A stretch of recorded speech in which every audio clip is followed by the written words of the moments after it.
છો। આશા રાખું છું તમે બધા સહકુશળ હશો, હું પણ સહકુશળ છું। આજે ફરીવાર ગવર્મેન્ટની જે પણ લોકો તૈયારી કરતા હોય ગવર્મેન્ટ જોબ માટે, એના માટે કરંટ અફેર લઈને આવી ગયો છું। તો ચાલો મોડું ન કરતા આજની વિડીયો શરૂ કરીએ છીએ। ચેનલ પર નવા હો તો સબસ્ક્રાઈબ કરી લેજો। વિડીયો જો પસંદ આવે તો લાઈક કરી દેજો। ભાઈબંધ દોસ્તાર ફેમિલી મેમ્બર સાથે આ વિડીયો શેર જરૂર કરજો। જે પણ ગવર્મેન્ટની તૈયારી કરે છે અથવા તો કરંટ અફેર અથવા જનરલ નોલેજમાં ઇન્ટરેસ્ટ ધરાવે છે એ આ વિડીયો જરૂર ને જરૂર શેર કરજો। તો ચાલો વિડીયો શરૂ કરીએ છીએ।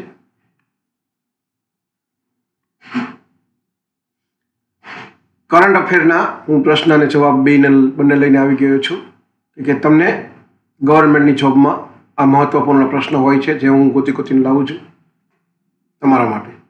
ચાલો પહેલો પ્રશ્ન છે આ, હાલમાં ઝિમ્બાબ્વે અને બીજો કયો દેશ અંડર-19 ક્રિકેટ વર્લ્ડ કપ 2026નું આયોજન કરશે? તો નામિબિયા છે સાચો જવાબ। બીજો પ્રશ્ન છે, નામિબિયાની રાજધાની કઈ છે? સાચો જવાબ છે વિન્ડહોક, જે નામિબિયાની રાજધાની છે। નામિબિયાની કરન્સી કઈ છે? સાચો જવાબ છે નામિબિયા ડોલર। ચોથો પ્રશ્નનો જવાબ અને પ્રશ્ન, હાલમાં COP31ના યજમાન તરીકે કોની પસંદગી કરવામાં આવી? તો સાચો જવાબ છે તુર્કી દેશની પસંદગી કરવામાં આવી છે। આગળનો પ્રશ્ન, હાલમાં 69મી રાષ્ટ્રીય શાળા રમતો અંડર-19 ટેબલ ટેનિસ ટુર્નામેન્ટ ક્યાં શરૂ થઈ છે?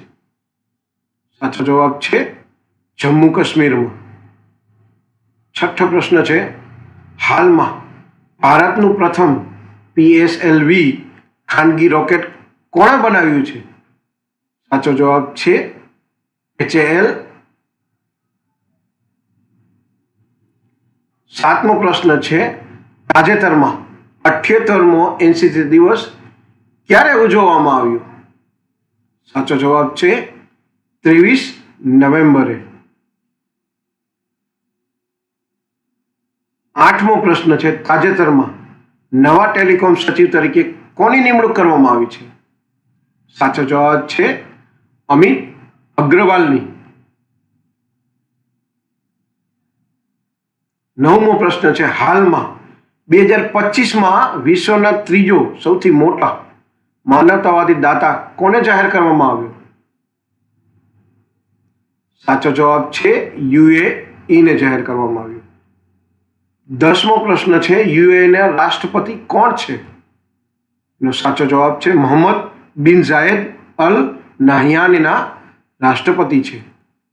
11મો પ્રશ્ન છે, હાલમાં સિંહ, વાઘ અને દીપડાની ઉપસ્થિતિ હોય એવું એકમાત્ર રાજ્ય કયું બન્યું છે? એનો સાચો જવાબ છે ગુજરાત। 12મો પ્રશ્ન છે, તાજેતરમાં નામાન સિયાલનું નિધન થયું, તેઓ કોણ હતા? સાચો જવાબ છે વિંગ કમાન્ડર હતા। 13મો પ્રશ્ન છે, હાલમાં વિશ્વના ત્રીજા સૌથી ધનિક વ્યક્તિ કોણ બન્યા છે? સાચો જવાબ છે લેરી પેજ। 14મો પ્રશ્ન છે, લેરી પેજ કોણ છે? સાચો જવાબ છે અમેરિકન કોમ્પ્યુટર સાયન્ટિસ્ટ અને ગૂગલ સર્ચ એન્જિનના કો-ફાઉન્ડર છે લેરી પેજ। 15મો પ્રશ્ન છે, હાલમાં ભારતમાં ટીબીના કેસોમાં કેટલા ટકાનો ઘટાડો નોંધાયો છે? સાચો જવાબ છે 21%। 16મો પ્રશ્ન છે, તાજેતરમાં ACBIના પૂર્ણ સમય સભ્ય તરીકે કોની નિમણૂક કરવામાં આવી છે? સાચો જવાબ છે સંદીપ પ્રધાનની નિમણૂક કરવામાં આવી છે।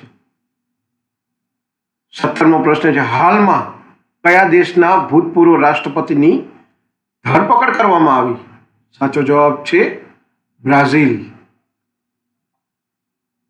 18મો પ્રશ્ન છે, હાલમાં વિશ્વના મુખ્ય ન્યાયાધીશોનું આંતરરાષ્ટ્રીય પરિષદ ક્યાં યોજાયું હતું? સાચો જવાબ છે લખનઉ। 19મો પ્રશ્ન છે, હાલમાં કયા દેશની કોર્ટે બાયજુ પર 8900 કરોડ રૂપિયાનો દંડ ફટકાર્યો છે? એનો સાચો જવાબ છે અમેરિકા. 20મો પ્રશ્ન છે, કયા રાજ્યમાં દેશનું સૌથી સસ્તું એઆઈ કોમ્પ્યુટર લોન્ચ કરાયું? સાચો જવાબ છે કર્ણાટક. 21મો પ્રશ્ન છે, હાલમાં ભારતનું ખાદ્ય ઉત્પાદન કેટલા મેટ્રિક ટનના રેકોર્ડ સ્તરે પહોંચ્યું છે? સાચો જવાબ છે 357 મેટ્રિક ટન. તાજેતરમાં 6ઠ્ઠી આંતરરાષ્ટ્રીય કૃષિ વિજ્ઞાન કોંગ્રેસ એટલે કે ISE 2025 ક્યાં યોજાશે? તેનો સાચો જવાબ છે ન્યૂ દિલ્હી. 23મો પ્રશ્ન છે, હાલમાં ભારતના રાષ્ટ્રપતિ દ્રૌપદી મુર્મુએ ભારતીય કલા મહોત્સવના બીજા સત્રનું ઉદ્ઘાટન ક્યાં કર્યું? સાચો જવાબ છે સિકંદરાબાદ. 24મો પ્રશ્ન છે, હાલમાં નાગપુર પુસ્તક મહોત્સવ 2025નું ઉદ્ઘાટન કોણે કર્યું? સાચો જવાબ છે નીતિન ગડકરીએ. 25મો પ્રશ્ન છે, હાલમાં રાષ્ટ્રીય કાજુ દિવસ ક્યારે ઉજવવામાં આવ્યો? સાચો જવાબ છે 23 નવેમ્બરે. 26મો પ્રશ્ન છે, રાષ્ટ્રપતિ ટ્રમ્પ સાથેના જાહેર વિવાદ બાદ તાજેતરમાં યુએસના કયા સાંસદે રાજીનામું આપ્યું છે? સાચો જવાબ છે માર્જોરી ટેલર ગ્રીને. 27મો છે, હાલમાં હનુમંત સિદ્ધુનું અવસાન થયું છે, તેઓ કોણ હતા?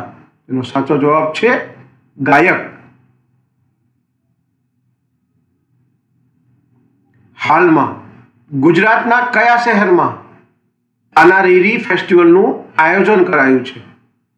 સાચો જવાબ છે મહેસાણાના વડનગરમાં.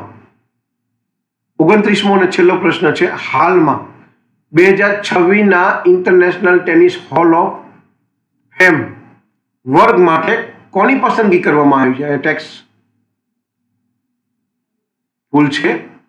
સાચો જવાબ છે રોજર ફેડરરની પસંદગી કરવામાં આવી છે હોલ ઓફ ફેમ માટે. તો મિત્રો, આ હતા 29 સૌથી મોસ્ટ ઇમ્પોર્ટન્ટ પ્રશ્ન. જો આ પ્રશ્ન તમને કામ લાગ્યા હોય કોઈ પણ પરીક્ષામાં તો લાઈક, શેર અને સબસ્ક્રાઈબ કરીને ભૂલતા નહીં. અને વિડીયો જો તમને પસંદ આવ્યો હોય તો આ વિડીયો ભાઈબંધ દોસ્તો સાથે શેર કરવાનું બિલકુલ બંધ, અને નીચે હાઈપનું બટન આવે છે તો હાઈપ કરવાનું પણ ભૂલતા નહીં. તો આજ માટે આટલું જ. જય હિન્દ, વંદે માતરમ દોસ્તો.